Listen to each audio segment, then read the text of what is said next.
Hi guys, जैसा कि अगले एपिसोड में हमने देखा था, ब्लड मर्क्यूस इमराल्ड टाइगर को मारने आया हुआ था। उससे कुछ समय पहले का सीन दिखाया जाता है। जनरल ब्लड मर्क्यूस से कहता है, ये बहुत बड़ा संकट है, आपको क्या लगता है कि हमें इसे कैसे हल करना चाहिए? इमराल्ड टाइगर का क्या करना चाहिए? ब्लड आयरन जेड अपराधियों के लिए मौत की सज़ा है। ये सुनकर ब्लड मर्क्यूस वहाँ से चला जाता है। नेक्स्ट सीन में हमें इमराल्ड टाइगर को दिखाया जाता है, जिसे कुछ अजीब सा लगता है, और तभी पीछे से ब्लड मर्क्यूस ग्लास में वाइन भरते हुए देखते हैं हमें।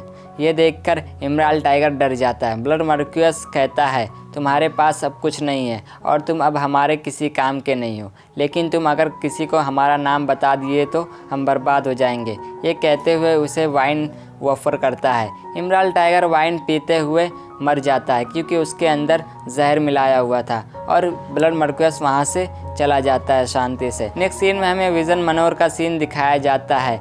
ये दूसरा पर्पल ऑर्चिड हाउस है। हान फे मिस जूनो से कहता है, अब तो आप खुश हैं ना? मिस जूनो कहती है, ये धन गलत तरीके से जमा किया हुआ है और खून से लथपथ है। हान फे कहता है, क्विकसैंग के हाथों में खून से लथपथ पैसे बहुत से लोगों की मदद कर सकता है। नानयांग को लोगों ने अभी अभी आपदा का सामना किया है, अब वो सब हमारे दास हैं, इसीलिए मैंने अगले साल का किराया माफ़ कर दिया है। जो इमराल्ड टाइगर का किराया था वो भी मैंने माफ़ कर दिया है। मिस जूनो कहती है, नानयांग के लोगों को बहुत ज़्यादा नुकसान हुआ है, हमें उसका किराया परमानेंट माफ़ कर देना चाहिए। हान फे मना करते हुए कहता है, ये कानून के खिलाफ़ है, हमें सही कीमत पर किराया वसूल करना चाहिए। मेरे गुरु का मानना है कि पुरुषों में बुरे व्यवहार की झलक होती है, इसीलिए उन्हें कानून द्वारा वश में रखना चाहिए। यांगलिंग कहती है, तुमने इस बात को कितने दिल से ले लिया है। और तभी वहाँ पे एक सर्वेंट आती है। हान फे देखता है कि यह वही सर्वेंट है जो हान फे को इमराल्ड मैनर में मिली हुई थी।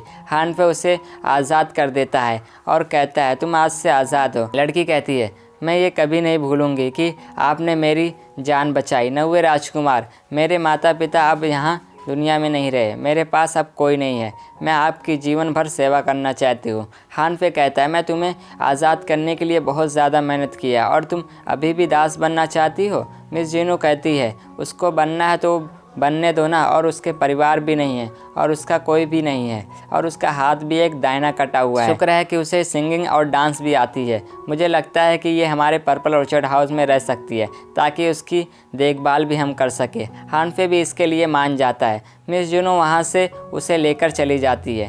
नेक्स्ट सीन में हमें वीसोंग और हान फे को दिखाया जाता है। हान फे वीसोंग से पूछता है, क्या आपने उसे जानबूझकर अंदर जाने दिया था? वीसोंग कहता है, मुझे अभी संदेश मिला है कि इमराल्ड टाइगर का रहस्यमय तरीके से मौत हो गई है। ज़ांगलियान सोचता है, नाइटफॉल वास्तव में निर्दयी है। हान फे कहता है, नाइटफॉल ने अपना एक व्यापारी खो दिया है, तो 4 भयंकर योद्धाओं में से अब केवल 3 ही बचे हैं। सभी लोग पर्पल ऑर्चिड हाउस के ऊपर आ जाते हैं। हुलियान कहती है, ये देखो भाई, यहाँ से हम सारा सिंगसैंग को नज़र रख सकते हैं। हान फे कहता है, हम यहाँ से हमारे पर्पल ऑर्चिड हाउस से पूरे 7 राज्यों पर नज़र रख सकते हैं। नेक्स्ट सीन में हमें वीसोंग को दिखाया जाता है, जो वीसोंग एक जगह पर खड़ा हुआ था और अपनी शॉट बगल में खड़ा किया हुआ था। हुलियान उसके पीछे आती है। हुलियान उससे कुछ बात करना चाहती थी, लेकिन फिर भी वो नहीं करती है और वहाँ से चली जाती है।